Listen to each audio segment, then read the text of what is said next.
Hello guys, so now I'm gonna read some books. So here I'm just learning how to read an English book. So yeah, now I'm just learning how to read an English, I mean. So yeah, I'm still learning guys. So hope you enjoyed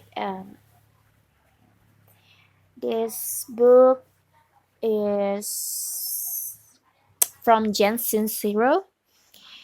And the title is You Are a Badass: How to Stop Doubting Your Greatness and Start Living an Awesome Life.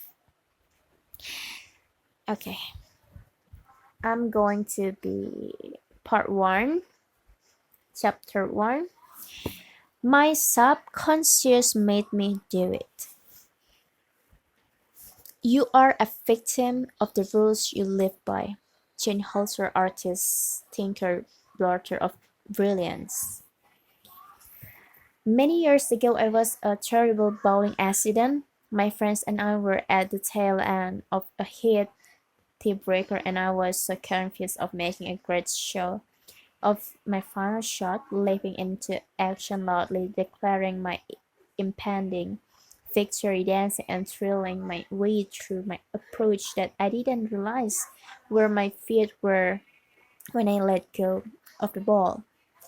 This was the moment I was to learn how serious the bowling community is about penalizing those who roll with one to over the line. They pour oil or wax or lube or something unimaginably slippery all over the alley and shoot someone accidentally slide out of bounds while attempting the perfect hook shot. She will find her feet flying out from under her and her ass crashing down onto a surface that even an airborne bowling ball can't crack.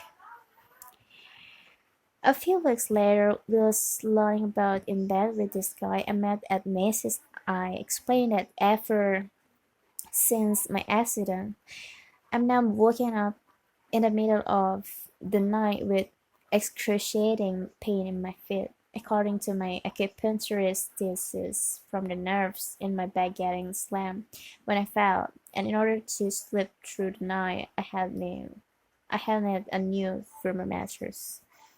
As I have pains in my feet when I sleep too, he said, raising himself up for an reciprocated high five. It's not just because I'm not into the whole high five thing that I left him hanging, but also because I was annoyed with him. I already find mattress shopping to be totally bizarre and embarrassing. Lying on your side with a pillow between your legs for all to see like it's anyone's business. But the fact that I had to do it with my salesman lying next to me, begging for a high fever was more than I could handle. I couldn't help but notice that all the other salesmen simply stood at the end of the bed rattling off mattress facts, while their clients test out a myriad of positions but not mine. He had lowered down next to me on his back, arms crossed over his chest, and thoughtfully cut away staring at ceiling like we were at summer camp. I mean, he was nice enough and incredibly knowledgeable about codes and latex and memory foam, but I was scared to roll over for fear he had start spooning me. Was I too friendly? Should I not have asked him where he was from? Did he think I mean something else when I patted the empty space next to me to test the pill top? I obviously should have asked Frick show Bob to get off the damn bed, or found someone else to help me instead of sneaking out the door and blowing my only opportunity that week to go mattress shopping. But I didn't want to embarrass him. I didn't want to embarrass him. This is pretty much how my family was trained to deal with any sort of potentially uncomfortable interaction, along with the fail-safe method of running in the opposite direction. Other tools in our confrontation toolbox also included trees talk about the weather, go blank and burst into tears the moment you're out of earshot. Our lack of confrontation management skills was not a great surprise considering the fact that my mother comes from a long lineage of what was. Her parents were the types who believed that children were to be seen and not heard, and who looked upon any sort of emotional display with the same horrified disdain usually reserved for cheap Scotch and non-Ivy League educations. And even though my mother went on to create a household for us that was as warm, loving, and laughter-filled as they come, it took years for me to finally learn how to form a sentence when presented with the blood-chilling praise. We need to talk. All this is to say that it's not your fault that you're fucked up. It's your fault if you stay fucked up. But the foundation of your fucked upness is something that's been passed down through generation of your family, like a coat of arms or a killer cornbread recipe, or in my case, a courting confrontation with heart failure. When you came screaming onto this planet, you were truly a hand bundle of joy, a wide-eyed creature incapable of doing anything but being in the moment. You had no idea that you had a body, let alone that you should be ashamed of it. When you look around, everything it just was. There was nothing about your world that was scary or too expensive or so last year as far as you were concerned.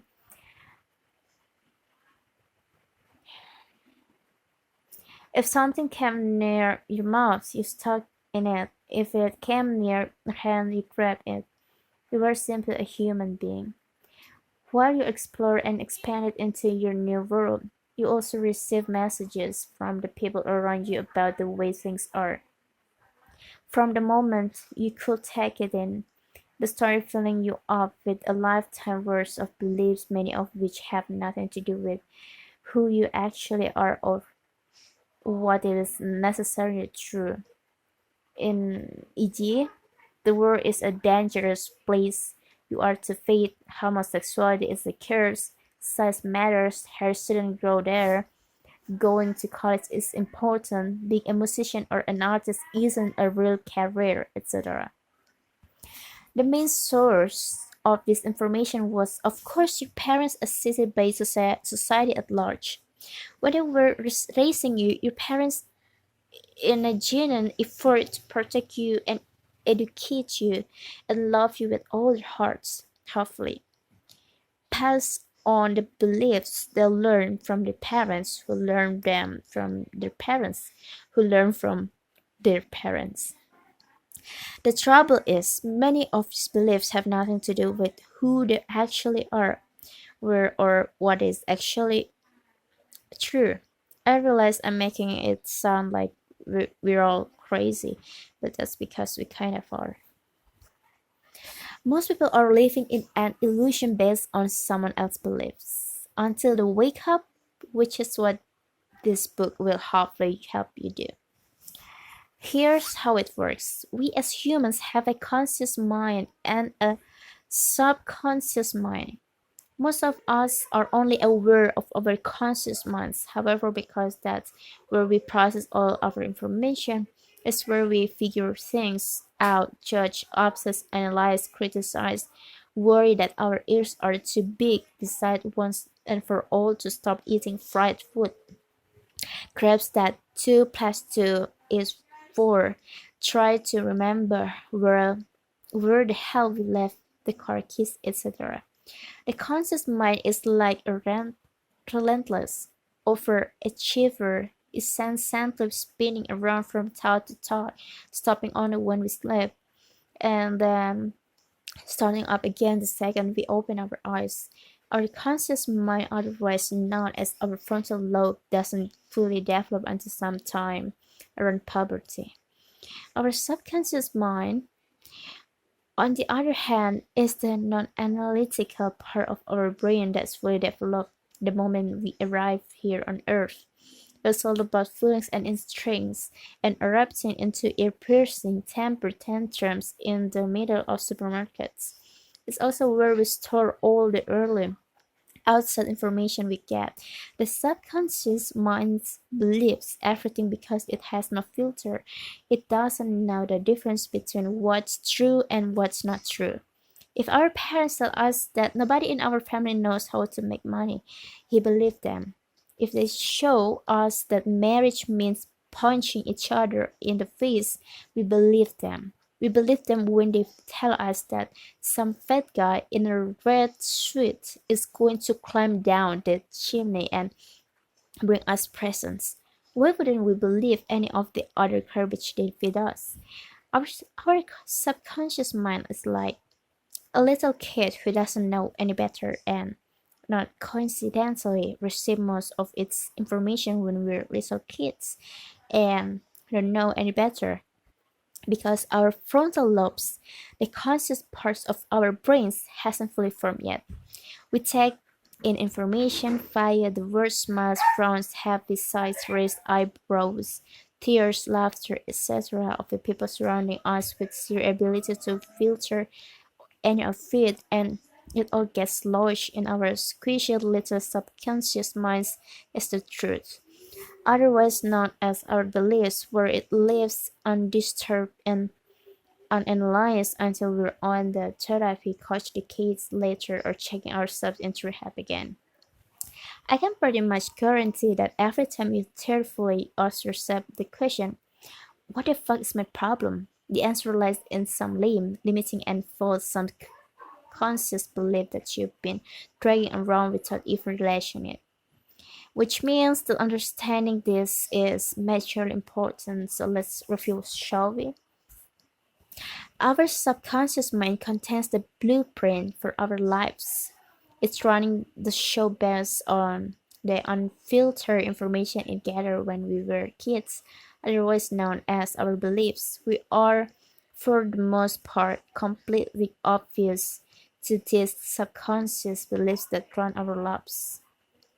When our conscious minds finally develop and show up for work, no matter how big and smart and highfalutin they grow to be, just them being controlled by the beliefs we are carrying around in our subconscious minds.